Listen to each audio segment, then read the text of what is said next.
Hi, it's Dustin Lanier. Thanks for listening. Please find me on LinkedIn for original public sector operations content every week. And please reach out to me if I and my team of procurement professionals at Civic Initiatives can help you be a public procurement change agent. So thanks everyone for joining us in our public procurement Wednesday chats. I'm going to start trying to call them We Solve It Wednesdays because everything's got to have a name. Today we're going to talk about contract initiation. The topic from the poll was the contract signed, what's now? So on the stage, we've got Jonathan Walker from the state of Louisiana, Jaime Schorr from the state of Maine, James Crenshaw from the District of Columbia, Lenora Sevillian from Palm Beach State County. Did I say that correctly? And also a new member of the NAEP governing board. Lenora, have I captured those correctly? Right. And then Jenny Hedderman from the state of Massachusetts. And also on stage with me is Christina Semeraro, who is a new employee for me and will help us with some moderating. Lisa Rolik, who is also with me, formerly with the state of Nebraska. And then Christin Webb just joined us, and she's from Shelby County. Let me introduce the topic, and then we'll go to Lenora since she can't see, and then we'll open it up in the room, and we'll have a rolling conversation. So the topic was about the contract is signed, what now? And so I would say that the interesting thing in that topic, which Jenny had kind of put forward as a topic, is how do you take the commitments that were made through the procurement process and then create the right initiation of how we work with that vendor and set the basis for success by how we start the relationship. We have some processes around contract initiation that I can add in as it's relevant, but let me come to Lenora first. And again, Lenora, congratulations on your new NAEP role. That's fantastic. And talk to us about whatever thoughts you might have on how do you pivot from the procurement event to the contracting event and make it be as effective as it can be. So thank you all for having me, and I'm so excited to join this process, and it's a very relevant topic, actually, because as you all know, contract management lives inside of the procurement life cycle, and it's just a small part of it. And so I guess I would kind of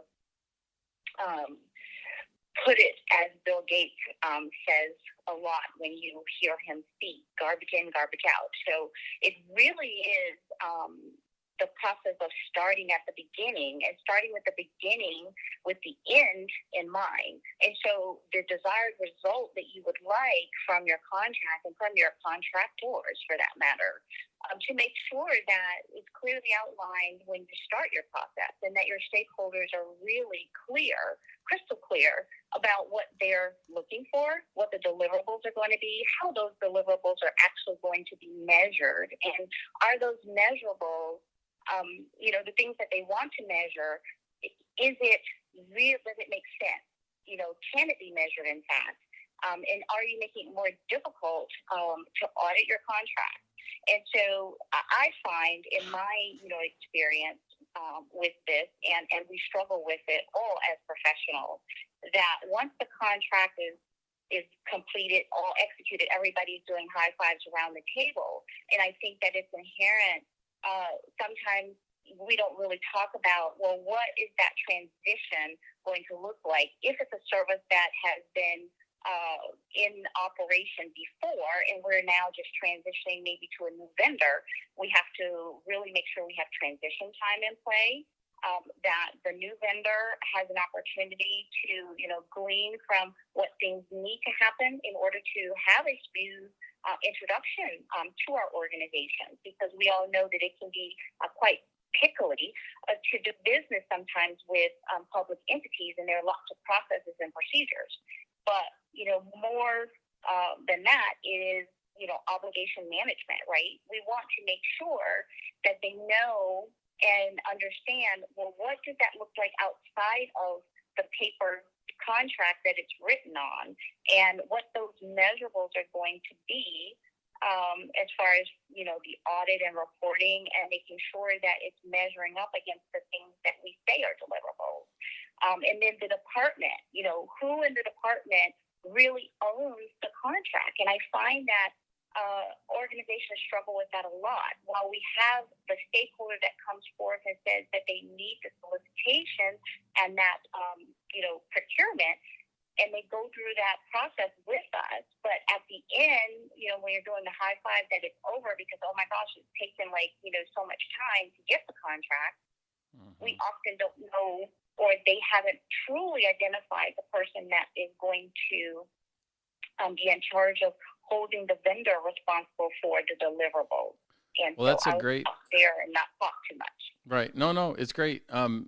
Let me pick that up and take it to Jenny first, since she suggested the topic and is our resident bridge between the procurement group and the legal group, and then let her kind of set the stage inside of the room, and then let's open it up to whichever one of you guys would like to chime in. Jenny, what was your how do you guys work in Massachusetts that echoes or is different from some of what Lenora was talking about?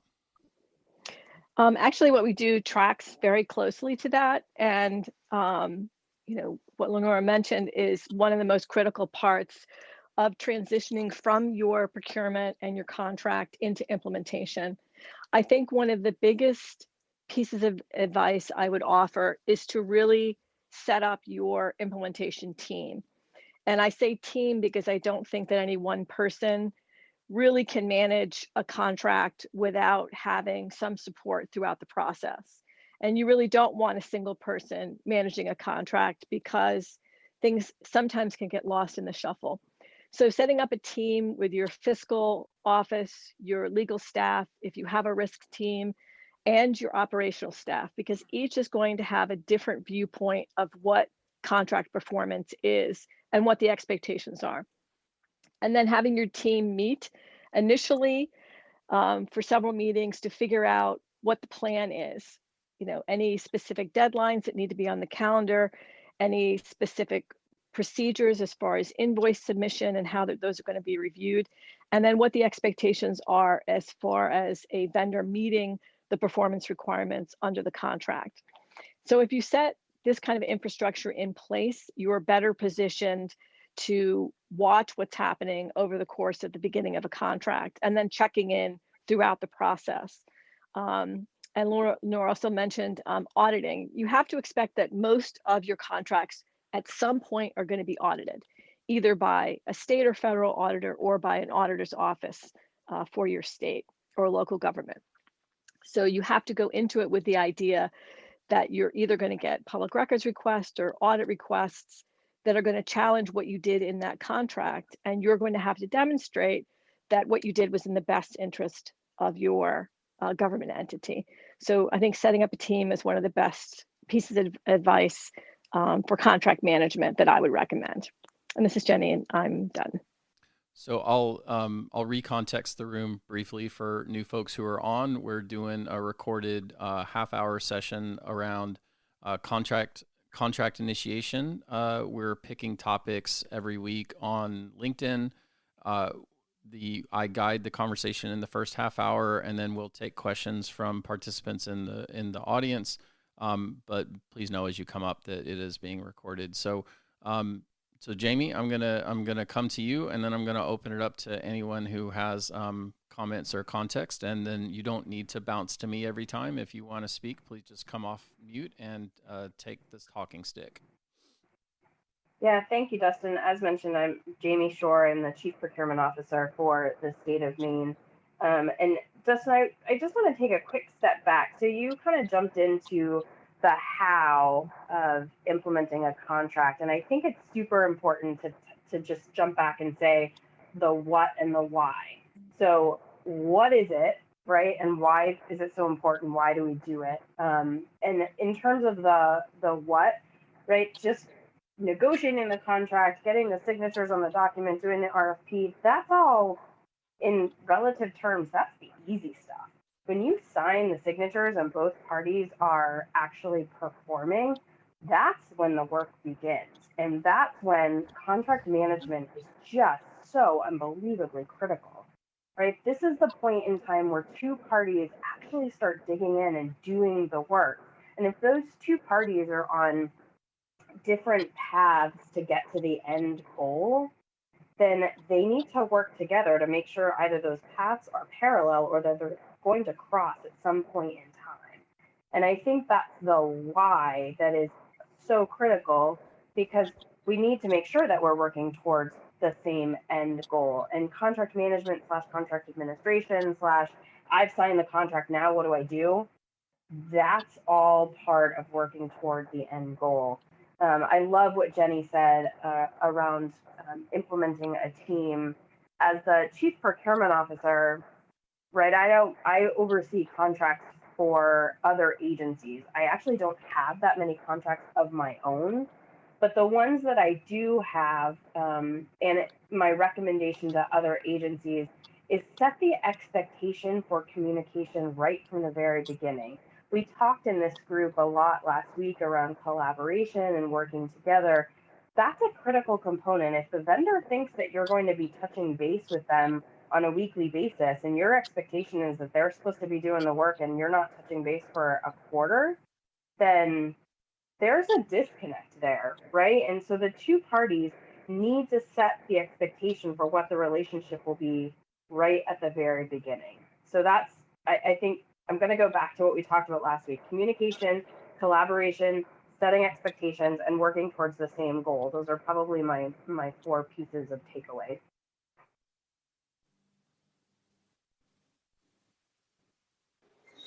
I agree with all of that. That is so telling. And I think that part of it for both of you, and this is Lenora Sevillian from Palm Beach State College again, it's so telling because we live in silos oftentimes in the agencies, and it's really, really critical based on, what Jamie said and, everyone's talking about with the team, getting everyone to understand that it is not just a singular effort, and that it does, to not make light of it, it does take a village to make these contracts successful.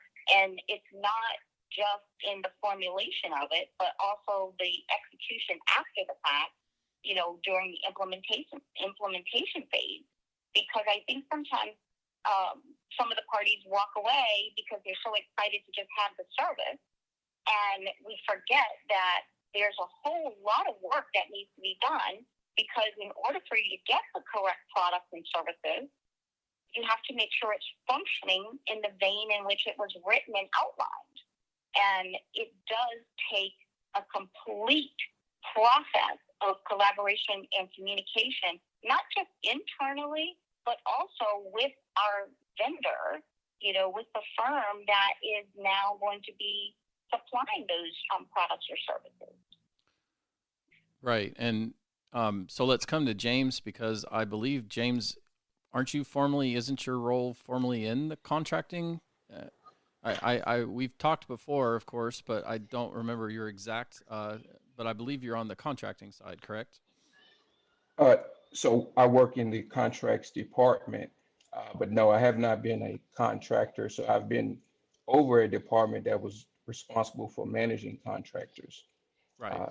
And that's what I meant. So why don't you pick up the ball from some of the ladies so far and bring some knowledge to the room. My pleasure. So first thing I wanted to talk about was the high fives, because that's something I can definitely relate to. And we want to think about why the high fives. And the reason for the high fives, from my experience, is, well, what's the definition of what we do? It's procurement. And in the definition of procurement, the only action is to procure. There is no post-contract administration in the definition in itself. When the user departments or program offices come to us, they come to us, and what is their expectation of us? Their expectation of us is to get competition, for us to procure ethically, and for us to get a contract executed. Then the post-contract work, 99% of the time, is between the user agency and the supplier. And so what the challenge is often with the procurement department is, we know once we've done our job, especially on large procurements, it's a high five moment. We're excited. We have done the thing that is expected of us. The next thing we have to do is think about, well, what is going the next mile? And contract administration, that's that next mile. That's where we have to work with our user departments. And I really want to focus in on that, because our user departments, along with our tax-paying residents and business owners, they're our customers. And so we need to make sure that we have a clear understanding of what our user department needs are, what their deliverables are, and what their expectations are. And then once we have that understanding, we can really work with the suppliers to to help them meet those needs, especially once the contract has been administered. Help us do more than issue POs and renewals. Right. Now I'll pause there for someone else to hop in. Well, so, and we've dealt with a lot of procurement shops who are having that conversation, right? Like, where does the transaction end and what is the responsibility here? And it's going to be different everywhere, but I'm gonna adapt a Sting song and say, I hate to say it, but it's probably me, right? If the procurement department doesn't have a role in teaching people what it means to get outcomes from the contracts that we signed and that we're working, then the nature of contract management inherently is going to fall as a legal activity. And in my personal opinion, contract management is not a legal activity. It is a business activity to make sure that the vendor commitments are met.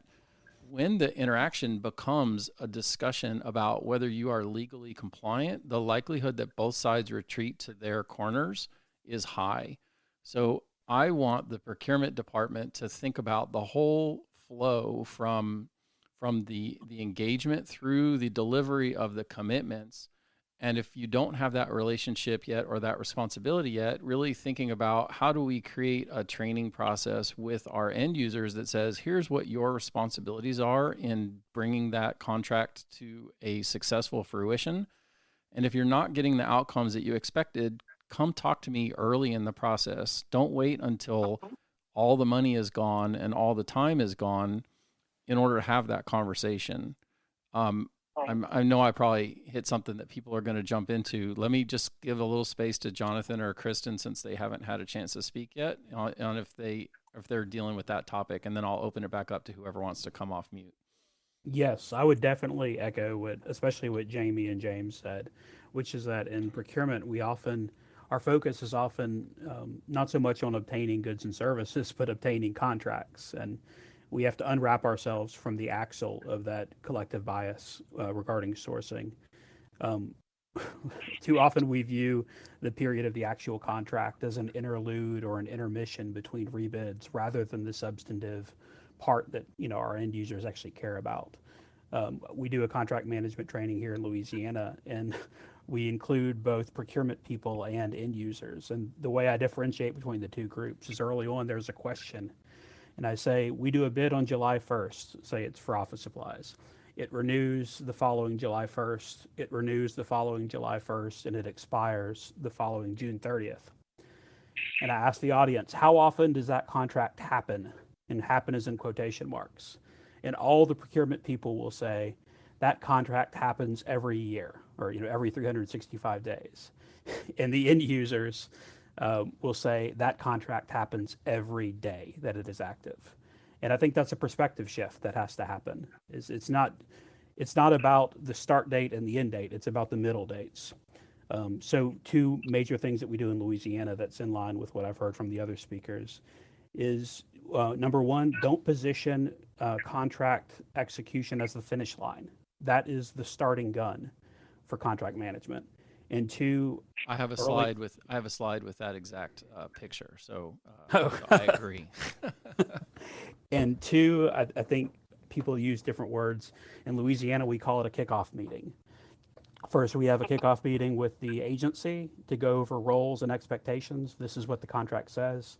And then we have a kickoff meeting including the vendor or the contractor.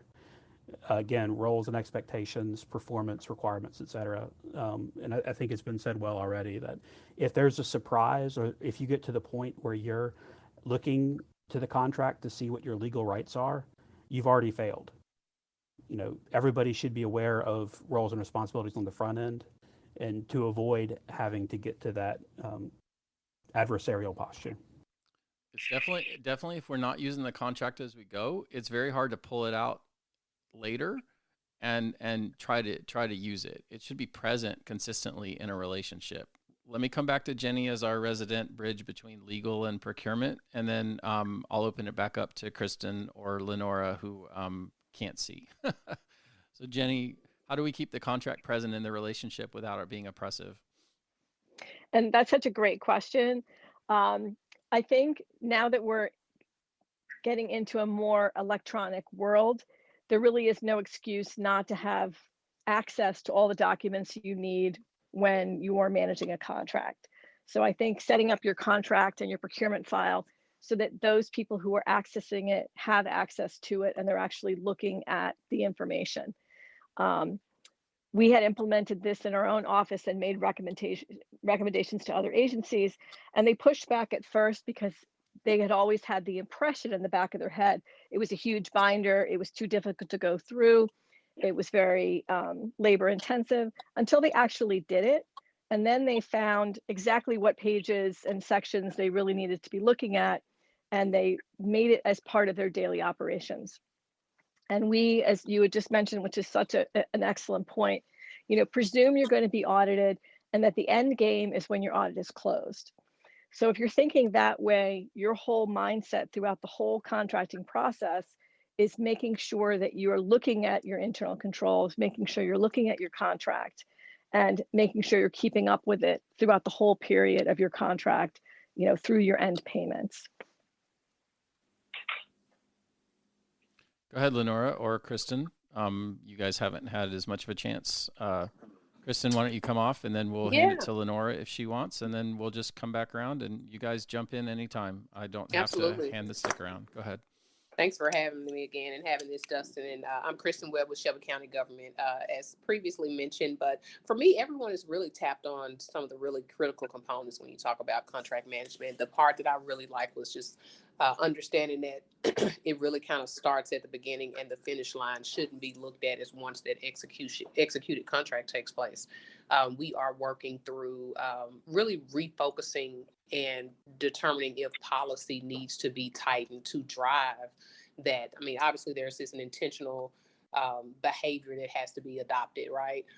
But also having the support through policy to make sure that everything is happening through the entire process to project completion, or even to the accounts payable piece that we mentioned, and the account is completely closed and the project is done. So I wish I had a whole lot more to add, but everyone's really hit what is truly important about it. And I think it's more of an intentional behavior adoption, and then the support of policy and procedure to make sure that it's being carried out accordingly. I know for us, I work in the purchasing office, and we do have a contracts administration office. And so for my office, a lot of times once I do that intent to award letter, my hands are kind of off. But there are times that later on conversations come up about maybe projects being behind or needing to be addressed regarding milestones and timeline. And I should take an interest in that as well, collectively with the contracts administration and the user department. So kudos to those comments. I really have nothing else to add at this time. Lenora, you have anything? And then I was going to go to Lisa and have her chime in a little bit on the work we've done in another place. Go ahead, Lenora. Sure. So I echo and absolutely agree with the roles and expectation and the performance requirements, and really keeping in the back of your mind, assuming that you have to pass muster with an audit the internal controls. But with the post-award administrative piece, I find that the training, as the gentleman from Mississippi said, is really, really a critical piece, because oftentimes our stakeholders are somewhat disconnected with some of the training pieces. and they know how to manage their particular business sector well. They don't know how to manage the integration of the procurement piece well. And that goes with the contracting piece. They know how to get the services done, and they know how to submit that invoice. But all the squishy middle, they don't do so well. And what I mean by that is, oftentimes we hear when it's kind of too late, meaning when there's something that needs to be mitigated, whether it's a risk that have occurred or there's an escalation of an issue or a dispute over a deliverable or something that has just not gone so right while they think that they've had this wonderful relationship with the vendor, the fund, the supplier, whatever nomenclature you want to attach to that. And so that post-award piece and the training around that is really essential, and I couldn't have said it any better regarding the team and the roles and expectations, because that's really where the managing, the monitoring of the commitments and the milestones, and even though you're doing pre-mitigation of risk with, having that partnership with your risk department, making sure all the insurance and bonds and all of the things that are applicable based on the product or service are in place, you also have to make sure that that is continually managed. And with regard to, any particular issues, it really speaks to having that, as the gentleman said, the kickoff meeting, or having that transition meeting so that the expectations are set up front. And so that is really, really critical. I think that we're all really on the same page there. And it's really then comes down to making sure our stakeholders have that partnership with us, and that we have developed more robust training around that, and that there's the understanding that it's all encapsulated in that procurement process. While we are not the people that are necessarily monitoring the service day-to-day, because that's on the department, but that they understand that that is their ultimate responsibility in partnership with us. Right, and we we have given a name for that transition as a contract initiation, and I think that if you create, to borrow from Arnold Schwarzenegger's term, the kabuki of the initiation, that it has meaning, and that we're going to have a contract initiation meeting, and we're going to use that to clarify the connection between the legal and the business. I think it's effective. Let me come briefly to Lisa, who is a procurement professional out of Nebraska and has helped with some contract management characteristics in Missouri. Lisa, I know that contract management's near and dear to you. Anything you want to toss in as we come towards the end of the guided period of our discussion? Sure. I like everything that I'm hearing, talking about contract initiation and having that important kickoff meeting, or that start to the contract, making sure you have a contract administration team in place. And in addition to having a contract manager identified, the one thing, three words I want to say is document, and for, really being, making sure that we understand the importance of documentation during that monitoring period. And then the other idea that I want to throw out there that I always pushed to the contract managers that I worked with was developing and making sure that they did that practice of, or the exercise of, the lessons learned from that contract, because eventually we will be either moving on to rebidding, or, there's always something that we learn through every contract that we work, and being able to capture those lessons learned is important. Right. Done speaking. This is kind of fun, guys. I like this. Right. So those are great points. Yeah, please, Lisa. James. James Crenshaw again with the District of Columbia. What we have in place is a contracting officer technical representative, and basically what that person is responsible for is the contract administration post-award. Normally, we would like a person to be a subject matter expert for the particular procurement and project. Oftentimes, however, it's a person that's within the contract office. And so that's one of the things that's a little different here in DC, that I found out about that I did not do in Atlanta, was the contracting officer technical representative position. But what I wanted to do was want to take a quick slant to the left and not talk specifically about the legal part of it, but the relationship part of it. Last week we had a question on how can suppliers and procurement contracting officers have better relationships and improve those relationships. And my response was in the lines of uh, legal communication. And more, what I really want to say about that is my best contracts, the best contracts and most successful contracts between the user agency and the departments and the supplier have been those where we formed real relationships around caring about the project. And what does that look like? That looks like me as a contracting officer putting ticklers into my calendar to check in with the supplier, just say, hey, checking on you guys, seeing how it's going, things working out for you. I've been getting good reports from the user department on you, and I just want to thank you for what you're doing. Same with the user department, checking in with the user department. I know I'm getting your POs, I'm getting everything you need, but I want to know more about how the project is going. Are you really on schedule? So we can put ticklers into our calendars and go what I call the extra mile, just to make sure that the user department and the supplier know that we care more about just getting a contract executed. One of the things that I found is when you have a good relationship and a successful contract, it makes it easier to solicit the next time around. You've monitored change orders. We talked about lessons learned. Monitoring those change orders. Okay, so we see next time these things need to be added to a scope, or these things need to be removed.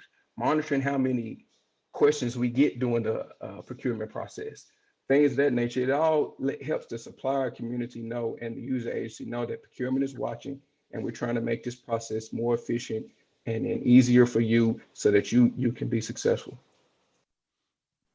Good stuff, James. So let me come back to Jonathan, because I know for certain that Jonathan's going to have to fall off soon, because Jonathan and I are actually in a session outside of this. So as we come to the end of the guided period of this thing, let me just recontext.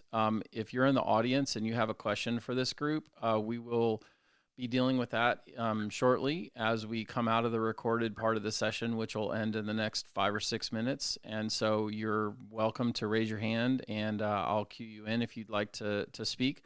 I see at least one state CTO in the audience, so he can probably come up and add some context if he's listening. And otherwise, let me ask Jonathan if you have any final thoughts before you fall off, and then I will guide this and then come back and join you in a minute. Yes, very good. Again, Jonathan with Louisiana. A couple of rapid fire supplements, and there's been so much good feedback.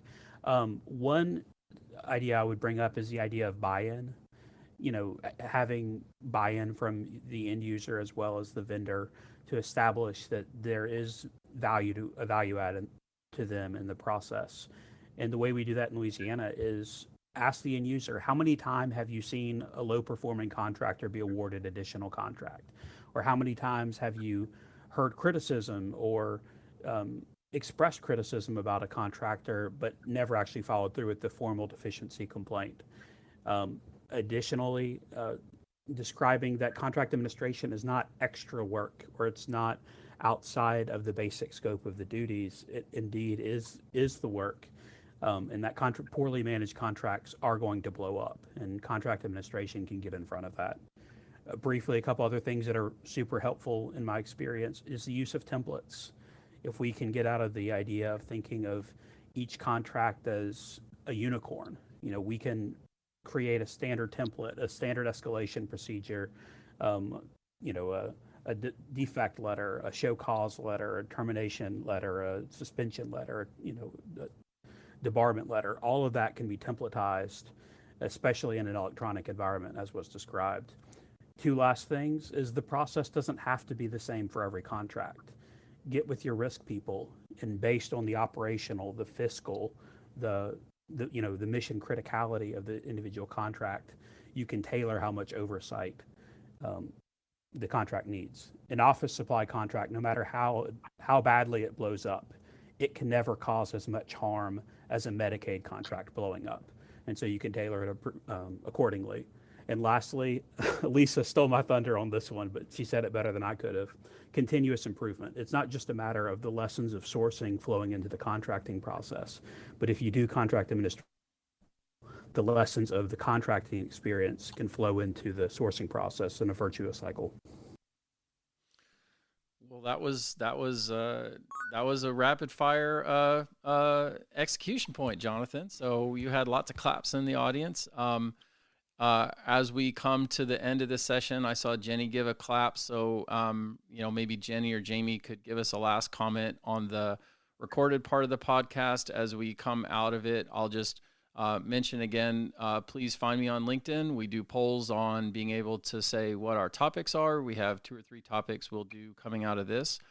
And, we're going to try to change it up and be interesting and do something every week. So, Jenny, Jamie, you have any pithy thoughts as we finish off the recorded part of the session? So you know me, Dustin, this is Jamie. I always have an extra thought for folks, but I will end my portion just with 2 quick comments. James hit the nail on the head when he said the word thank you. Like a thank you from the state or government agent to a vendor goes a long way. And then lastly, I think government officials, whether you're in procurement or whether you're the business portion of it, it is crucial not to be afraid to give feedback to your vendor. If there's something happening that does not line up with the contract, or you're just not feeling it, again, feel that open communication. Just like you'd say thank you for a job well done, don't be afraid to say this isn't quite right. Let's tweak this a little bit. Great. Jenny, you're our legal bridge. So why don't you close us out as I click the record button off here and we can take some questions. And great advice all the way through. Definitely building relationships, but again, the documentation is important. One tip that we've done is you have a central document. Sometimes it's an Excel spreadsheet or a Word document, and everybody puts their comments and their progress into that one document. So you have a central location where everybody's keeping information current. And that's a good way to see what's happening during the contract. So once you get into the contract and you really start getting experience documenting what's working and what's not working, and then that could get rolled into the contract or into your performance measures as you go through. So that would be my final comment. Jenny out. Jenny out. I need a closing line. Some lady was on a room I was on and her name was CB and she said CB over and out. I was like, that's funny, but it's going to get old.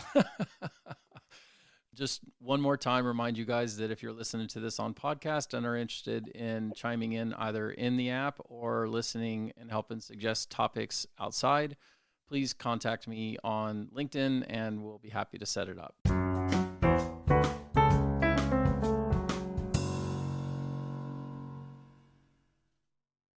Hi, it's Dustin Lanier. Thanks for listening. Please find me on LinkedIn for original public sector operations content every week. And please reach out to me if I and my team of procurement professionals at Civic Initiatives can help you be a public procurement change agent.